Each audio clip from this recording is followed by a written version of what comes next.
Hello friends, my name is Himanshu Goyal और स्वागत है आपका मेरे चैनल में देखो और सीखो में। सो गाइस, आप सभी को पता है कि 1 जनवरी 2021 से QRMP स्कीम है जो एप्लीकेबल कर दी गई है, जिसमें आपको रिटर्न्स जो फाइल करनी है वो आपको क्वार्टरली बेसिस पर फाइल करनी है, लेकिन जो आपको टैक्स की पेमेंट करनी है वो मंथली बेसिस पर ही करनी है। तो अगर आपने जनवरी और फरवरी मंथ में जो टैक्स की पेमेंट करनी है, अगर आपने उसको लेट पेमेंट करा है तो आपको इंटरेस्ट लायबिलिटी पे करनी है या नहीं करनी है, मैं उसके बारे में आज डिस्कशन करने वाला हूं। तो सबसे पहले यहाँ पर आप देख सकते हैं जो QRMP स्कीम है उसमें आपको जो टैक्स की पेमेंट करनी है वो 2 मेथड से पे करनी है। एक तो आपका जो भी आपका फिक्स्ड सम मेथड है और एक आपका सेल्फ असेसमेंट मेथड है। जो फिक्स्ड सम मेथड है उसमें आपको 35% जो आपकी टैक्स लायबिलिटी है प्रीवियस क्वार्टर में, यानी कि अक्टूबर से दिसंबर मंथ में जो भी आपने टैक्स लायबिलिटी पे करी है अपने इलेक्ट्रॉनिक कैश लेजर से, उसका 35% की लायबिलिटी आपको पे करनी है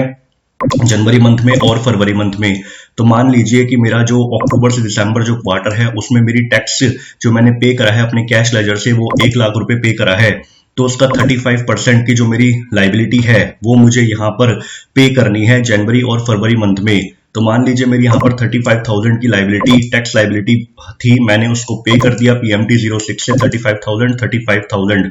और जो मेरी पेमेंट की ड्यू डेट थी वो 25 फरवरी 2021 थी जनवरी मंथ की, और फरवरी मंथ की 25 मार्च 2021 थी। जो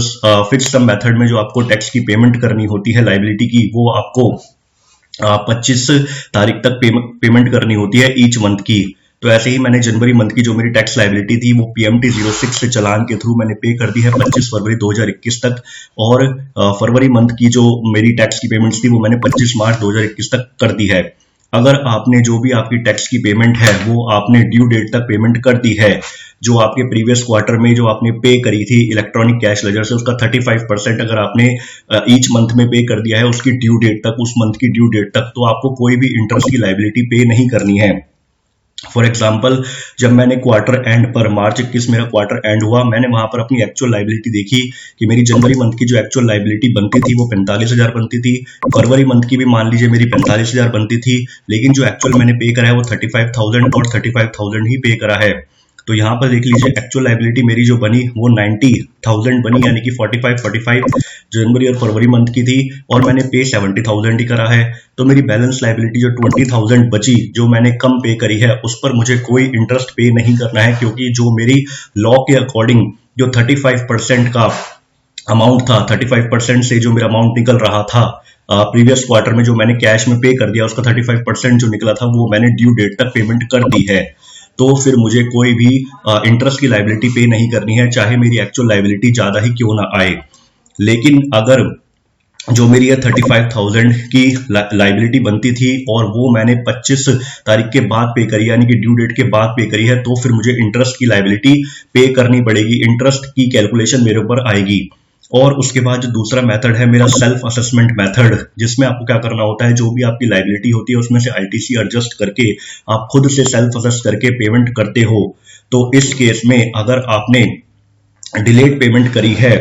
तो आपको फिर इंटरेस्ट की लायबिलिटी पे करनी पड़ेगी अंडर सेक्शन 50 सब क्लॉज 1 में। ये नॉर्मल वैसे ही चलता है जैसे आप अभी GSTR 3B में अपनी लायबिलिटी और ITC को एडजस्ट करके जो अपनी लायबिलिटी निकालते हो उसको पेड करते हो, तो वैसे ही आपको पे करना है पुराने तरीके के अकॉर्डिंग। तो अगर आप इसे पे नहीं करोगे तो आप पर इंटरेस्ट की लायबिलिटी आएगी अंडर सेक्शन 50 सब क्लॉज 1 में। सो गाइस, एक बहुत ही इंपॉर्टेंट वीडियो थी जो मेरे को आपके साथ शेयर करनी थी। सो गाइस, अगर आपको मेरी वीडियो अच्छी लगे तो उसे लाइक एंड शेयर करना ना भूलें, और मेरे चैनल को सब्सक्राइब करना ना भूलें, और बेल आइकन भी प्रेस करें फॉर लेटेस्ट नोटिफिकेशन के लिए। और गाइस, अगर आपने अभी तक मेरा टेलीग्राम चैनल ज्वाइन नहीं करा है तो जल्दी से जल्दी उसे ज्वाइन कर लीजिए, ताकि वहां से आप इनकम टैक्स और GST के latest notification and circulars download कर सके। Thank you guys, thank you for watching this.